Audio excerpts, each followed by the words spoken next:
Muy buenas noches, profesor. Y muchísimas gracias por sus conocimientos, por compartir esos conocimientos tan cristalizados. Mi inquietud, profesor, es acerca de lo que usted habló de esa transversalidad o objetivos que ustedes tienen propuestos.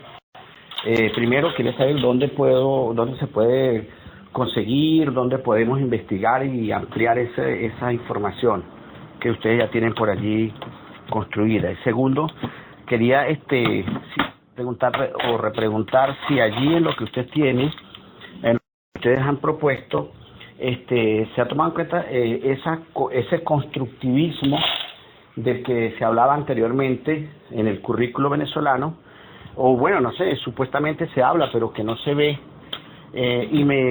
lo digo en base a que estuve viendo o investigando algunas informaciones de la educación en Corea del Sur, en Japón, en España y otros por allí, que generalmente el niño desde que inicia la escolaridad empieza construyendo desde un juguete, armándolo, desarmándolo, y aparte de allí entonces inician las teorías y se amplía una serie de conocimientos que vienen producto de ese mismo empirismo que pueden hacer los niños, los jóvenes, o a todos los niveles, y no desligarlo de la realidad que actualmente el currículo venezolano hace en la educación. Cuando, por ejemplo, le enseña a la población indígena, vienen en el currículo cosas tan incoherentes como que cómo manejarse ante el semáforo cuando no existe semáforo allí, o a los niños de la ciudad, contrariamente, se les indica simplemente que la leche sale de la nevera, circunstancias así como se le preguntan al niño, no sabe ni de dónde viene la leche. Entonces, mi inquietud es, se está contemplando esa realidad que usted decía, o que tiene Venezuela particularmente en la educación del futuro. ¿Es válido el constructivismo o estoy errado? Cambio. Ajá, buenas noches para ti también, muchas gracias por tu pregunta. Fíjate lo siguiente, contestando la primera pregunta, porque la dividiste como en 2 o 3 partes. En cuanto a las publicaciones nuestras, eso no es parte de nuestras publicaciones, porque como comprenderás, es un trabajo que estamos construyendo y que no puede ser publicado hasta que nosotros no lo hayamos registrado, ¿no? Para que tenga sus derechos de autor como deben ser. En cuanto a lo de la formación en la escuela y a la particularidad de las regiones, evidentemente hay un currículo estandarizado. Nosotros tenemos que para un plan educativo nacional se requieren varias cosas. En primer lugar, debes tener un plan de desarrollo nacional.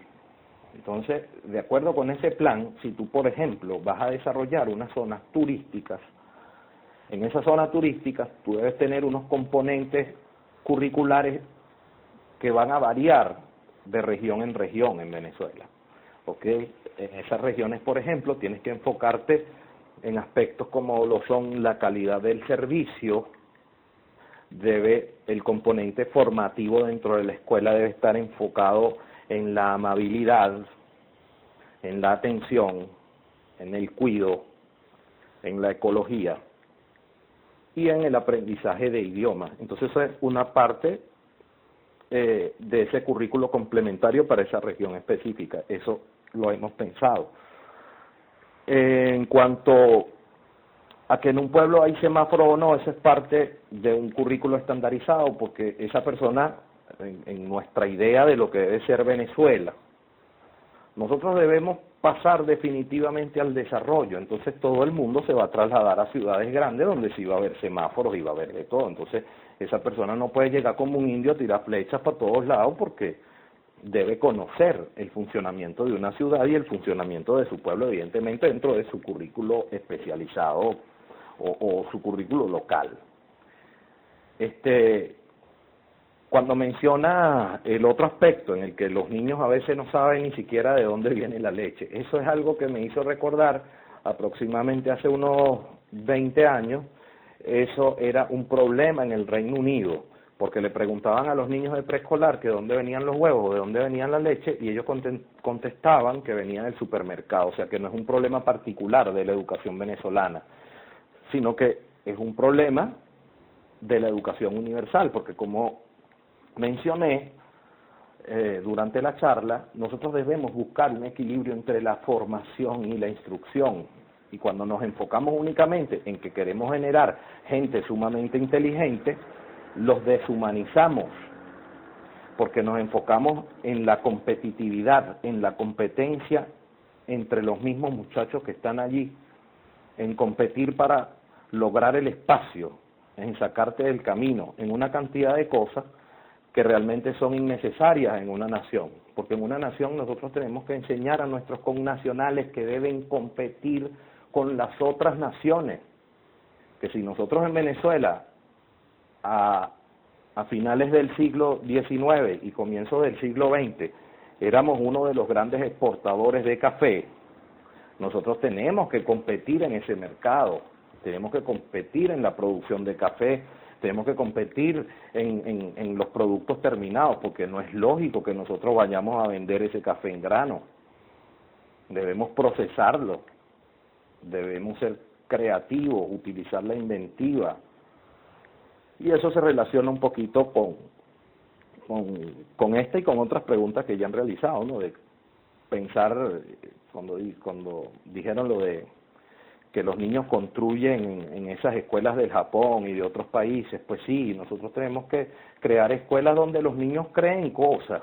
Además de que, fíjense ustedes particularmente, la escuela primaria y preescolar es un foco de respuestas increíble para los problemas del país, porque a veces tú le preguntas a un niño, ¿qué harías tú con este problema específico? Y ellos te dan una respuesta tan inocente, que está libre de juicios, está libre de suposiciones, está libre de una serie de cosas, con lo que te dan unas respuestas concretas, que son cosas que nosotros olvidamos a medida que nos vamos convirtiendo en adultos. Entonces, claro que es un foco de creación de muchísimas cosas, además de que en muchos casos, y va a sonar extraño que yo lo diga siendo docente, pero la escuela a veces es destructiva de esa creatividad, porque comenzamos a colocarles tantos límites por expectativas intelectuales que olvidamos otros factores, porque los niños son genios en potencia.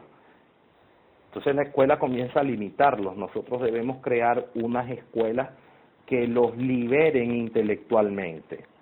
Esa es una de las libertades que debe desarrollar la educación, porque hay cosas que a veces nos limitan ideológicamente. Estamos en la lucha permanente entre la libertad, la igualdad, etcétera, y nunca vamos a ser 100% libres, porque la sociedad tiene normas, y a lo mejor tú quieres andar desnudo en la calle y no puedes porque hay unas normas sociales.